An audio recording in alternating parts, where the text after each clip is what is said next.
Shields up, Iron Breakers. Rurikhan here coming at you with another video, and today we're going to be talking about Monster Hunter World. Now, before we get started, I should mention I'm going to keep this video as spoiler-free as possible. I'm going to be very generic about a lot of the things that I'm going to be talking about, and the idea behind this is that I still do not want to spoil the game for PC players who are waiting for the game to actually come out on PC, and let me tell you guys, just wait until it comes out. You're going to friggin' love it.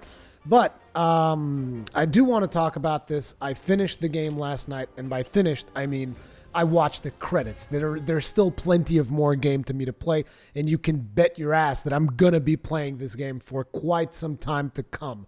But I did do the final boss last night, which essentially means that I think I've seen every monster that is currently available in the game. I haven't fought all of their variations, but I think I've seen every single monster. Again, I'm just saying I think because the game just keeps throwing curveballs at me left and right, and it feels friggin' fantastic. Anyway, at this point, I am 200 hours into the game. I believe my counter says something like 215. I'm taking down 15 hours as being probably idle while I was recording and doing other things, and I would say around 30 of those hours were like me actually creating content, so like farming to create the weapons that I used on the tips videos and so on and so forth.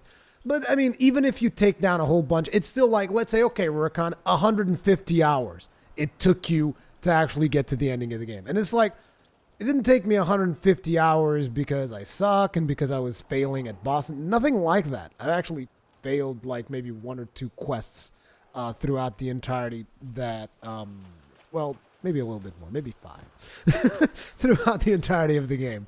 But it's like the reason it took me that long is because I wanted to make sure that I really enjoyed everything that I wanted to enjoy before I got to the credits. So I'm still in the process of crafting multiple sets that I want to craft.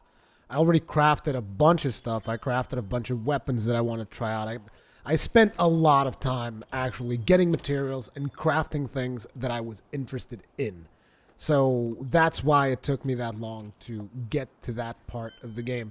In case you guys are wondering, because you can finish the game a lot faster. I have a friend of mine that finished it in about 80 hours, I think. And the developers themselves said you can finish the story in 40 to 50 hours. I think you can even go a little bit faster if you really just beeline it.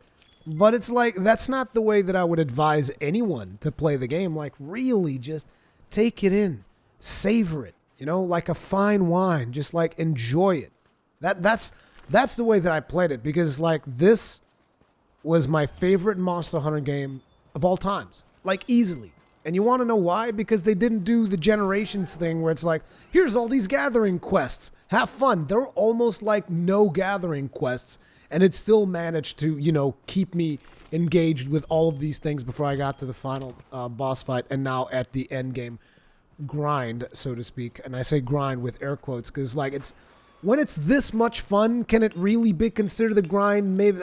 I don't know. I don't know. I guess it depends on the way you look at it. I'm still having a ton of fun with the game, so it's been an impressive experience. Like, I didn't think a game could keep me this engaged after Dark Souls. This is a fantastic game. I highly advise anyone to check it out. And I know it's one of those games that it's not necessarily for everyone. Some people are not going to like the repetition. Some people are not going to be into that kind of stuff. But at the same time, it's like it's still worth it. Even if you don't make it past low rank, it is still worth it just to experience what this game is, in my opinion. And I know some people are going to say I'm biased, whatever. I'm a Monster Hunter fanboy, and I am. I've said it repeatedly. I'm a Monster Hunter fanboy and Dark Souls fanboy. It's just like whatever. I don't even care if someone wants to call me that. I really do appreciate these games. So there you go. And as a matter of fact, since I brought up Dark Souls, this is something that I was thinking about yesterday morning, and I was like, oh my god, I'm liking this game so much. This is actually rivaling the original Dark Souls as my favorite game of all time. I'm not going to say it flat out is, so I'm just going to put it at that same tier for now, because I have been honeymooned by certain games in the past, and then I've kind of regretted that whole honeymoon thing. So what I'm going to do is I'm going to keep it right here at that same tier as Dark Souls. And then if a year from now I still feel the same way about this game, I don't know. I don't know. It's just that thing, you know. I like it so much. It's just such a good game. It is just such a friggin' fantastic experience that I've had throughout all of the hours that I've played it. Even while I was, like I said, quote-unquote grinding, I was still enjoying it. I was still having fun, you know? And that's impressive. And I know that some of you guys were maybe in my live stream last night, and you guys want me to talk about what happened near the end. And I will talk about that, and obviously not in great detail because of the spoilers thing. But I will talk about that, and I think you guys will understand where I'm coming from. Anyway, moving on. One of the most important things about Monster Hunter is the monsters. Rurikhan, how do the monsters feel? Are they as good as the previous Monster Hunter games? Do they have more in-depth mechanics? Are they well animated? Do they have personalities? Like, you know, do they bring that Monster Hunter feel, or are they more generic? And it's like, this is as Monster Hunter as Monster Hunter can get. And that's all I can tell you. It's like, it's just like you take one of the old games, and a lot of the monsters' moves are going to be the same. They're going to be familiar, even though new graphics, new textures, new everything. You're going to look at a Rathalos, and he's going to look like a Rathalos. You're going to see him fight, and he's going to fight just like the Rathalos of old. The difference is that it just makes more sense when he's flying away now. It's just more detailed. The animations are better. Everything is better from a visual fidelity standpoint, but the core gameplay is all there. And all of the new monsters are amazing, in my opinion. The old monsters are really well represented as well. Maybe there's a couple of monsters in there that some people might think, oh, I like the old version better, whatever. But ultimately, I think these are amazing. When it comes to the combat of the game, some of you guys are wondering, okay, so has the combat been simplified? Has it been this, that, and the other? And it's like, on the surface, it is going to feel potentially way more intuitive, way more fluid, and it's going to feel easier. Again, on the surface. But when you start delving into the individual weapon mechanics for each weapon, it's like, forget about it. Don't even try to tell me that the game doesn't have depth, because anyone who will tell you that, oh, the combat has been simplified to the point where it has no depth, they're just wrong. They just haven't played the game. They just haven't really looked at what each of the weapons can do. And I have a lot of people asking me about, Rurikhan, do the ranged weapons thing. And the main reason why I haven't done the ranged weapons thing is because I haven't played ranged weapons at all throughout the game. I just enjoy the melee weapons too much. And I need to actually play so that I can talk about these weapons and tell you what the depth of them is. Like, for instance, a lot of people will think, longsword, what a noob weapon. You press triangle a couple of times, then you press R2, and whatever, you know, you spirit slash, and there you go. And they think that's all there is to longsword. They don't know about the sliding attacks that will allow you to upscale the gauge instantly. They don't know about the foresight slash, which requires a crap ton of skill to pull off, and is the thing that essentially, like I've mentioned, separates the good longsword users from people who are just using a longsword. And again, if anyone ever criticizes the combat, calls it shallow, superficial, whatever, in my opinion, it is quite simply because they haven't really understood the depth of each of the weapons. Like, you might even think, sword and shield, what a basic weapon. It's my favorite weapon in the game. Sword and shield right now is my favorite weapon in the game because of the amount of mechanical things that you can do with it. You can use the slinger while your weapon is drawn, and that is such a big advantage. I'm not even going to get into that. But to top it off, you also have the charge slash. The fact that you can interrupt your combo at any point in time, perform the charge slash, do a jumping attack. When you do that jumping attack, you can then combo into an attack that deals mounting damage, or you can combo into a different attack that brings the shield down, deals impact damage, which you aim for the head, and essentially makes the sword and shield be viable both as a slashing weapon as well as an impact weapon, which is something that you had in the previous games as well. But it's just like, there's so much depth to it. And this is like, people could almost say, oh, this is the most beginner-friendly weapon. it has ridiculous amounts of depth, you know? So the weapons are amazing. The combat is better than I've ever had in any Monster Hunter game, and pretty much rivals the combat of Dark Souls to me. I mean, these are two very different styles of combat, so it's not, you can't really compare the two. But it's like, to me, it is that good. Like, I put the combat in this game on the level, potentially even superior to Dark Souls combat, because on top of the depth that you have in this combat, there's also the aerial aspect of it. There's a lot more verticality than in Souls games, and that just feels fantastic. Then to top it off, you also have the maps, which this time around, they're no longer segmented. You can't like exit an area the same way that you used to exit an area in previous Monster Hunter games. The maps is just like, it's one big map. What does that mean? That means you can't really run away from a monster if he's enraged. That monster will chase you to the ends of the earth, and anyone who's done the egg quest with Rathian knows about that. Like, Rathian will chase you from one corner of the map all the way down to the opposite corner of the map, going through all the nooks and crannies and all of these things while you are carrying her egg. And that is amazing. It's amazing that the monsters can actually chase you down, which actually brings value to skills like stealth. You know, stuff where you can actually crouch down and hide in a bush or put on the ghillie mantle to avoid monsters. You know, it actually brings more depth to the gameplay. The amount of things that each of these maps has, by the way, is mind-blowing. Like, the maps have a bunch of traps. Like, for instance, even last night, I used a trap for my first time. This is someone who is 200 hours into the game, used one of the map traps for the very first time. Okay, and it's not like there's a ton of maps. There's 5 maps. And you guys are going to say, what? How can you play 105 maps? Yes, 5 maps, because these maps are so detailed and have so much depth to them. They have so much things hidden on all the nooks and crannies, resources, traps, ammunition for your slinger. All of these things are like hiding all over these maps, and you just want to spend time in them because the maps are super detailed and they're big, and it's not an open world game, you know, but these 5 maps, like, every single pixel on those maps counts. You know, companies are going out saying, oh my God, developing games is so expensive because we make these big, vast worlds. And it's like, they're empty a lot of the times, right? Well, in Monster Hunter World, each of the maps, like I said, every goddamn pixel on those maps counts. After I was about 130 hours in or something like that, I actually found a spot in the Ancient Forest that I had never been to before.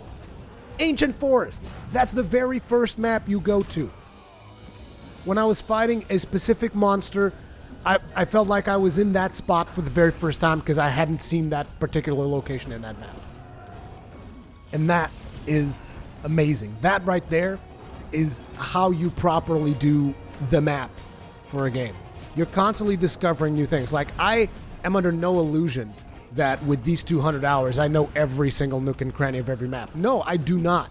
I can tell you right now, I don't. I really don't. And this is great because there's still a lot of things for me to discover. But it's been just a fantastic experience. You know what I'm saying? So you have tremendous amounts of variety with all the monsters that you have available for you to fight. Now, the number of monsters, the number of large monsters, I'm not talking about the small ones. I don't know how many small monsters are. I didn't count them. But at this point in time, I've fought 30 unique monsters. Now, there's the low-rank versions. Then there's the high-rank versions, which we all know that's how it works in Monster Hunter. Or if you don't know, you should know. The high-rank versions will be a little bit more, you know, aggressive. They will take it will require you to deal more damage. They might have a couple of new moves here and there. Then there's the special variations, which I'm counting as unique monsters. So maybe there's a different version of Rathalos in there or something. And that I would consider its own unique thing because he has different moves and so on and so forth. But it's like 30 monsters. So you're thinking 30 monsters in 5 maps. How does that equal 200 hours? And to be completely honest, I don't know. I just don't know.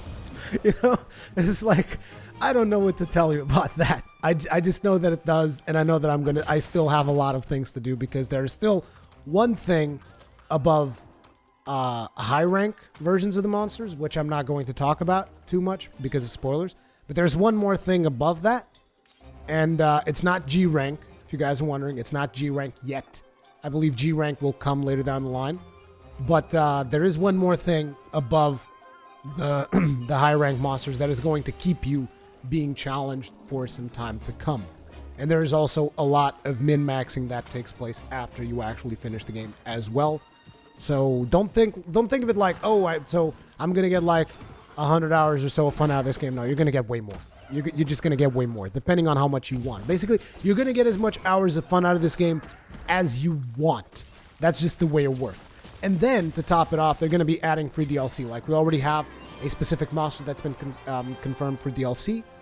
He's an old monster that was in the old games. I'm not going to tell you which one it is in case you guys are doing media blackout like I've done in the past.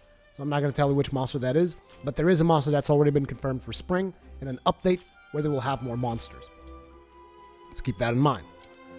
Now, I would like to bring up a specific point. There are a couple of fights, and one of those fights was one that happened last night. For those of you that were watching my stream, again, I'm not going to go specific details, but there are a couple of fights in there that are very multiplayer oriented. Like, you can play through the whole game solo if you want to, and you can do these fights that I'm talking about solo. But these are fights that, in my opinion, they do not shine as bright when you are doing them solo. And if you've been into these fights, you know what I'm talking about. These are the fights for those quests that then show up randomly on your quest log.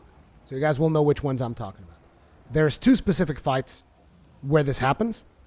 And last night, in the final boss fight, that's what happened to me.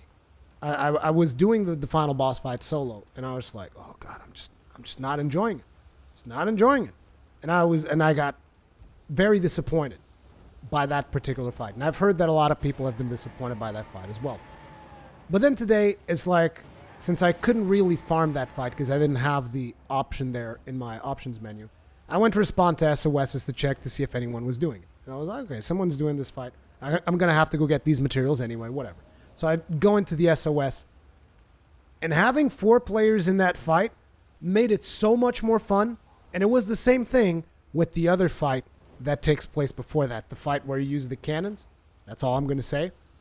That fight, it also felt a little bit it didn't feel underwhelming because it had a lot more high notes, even when you're solo. But when you're playing it with friends, or even with randoms, it just feels so much better.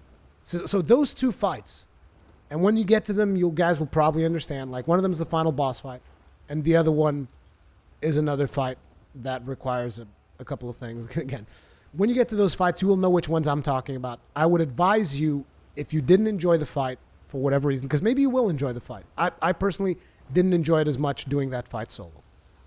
But when you do those fights, I would highly advise you guys, even if you want to solo them first, whatever, because I know a lot of you guys play Dark Souls, so you're like, no, I'm badass, whatever. Try them in multiplayer afterwards and see how much more fun they are.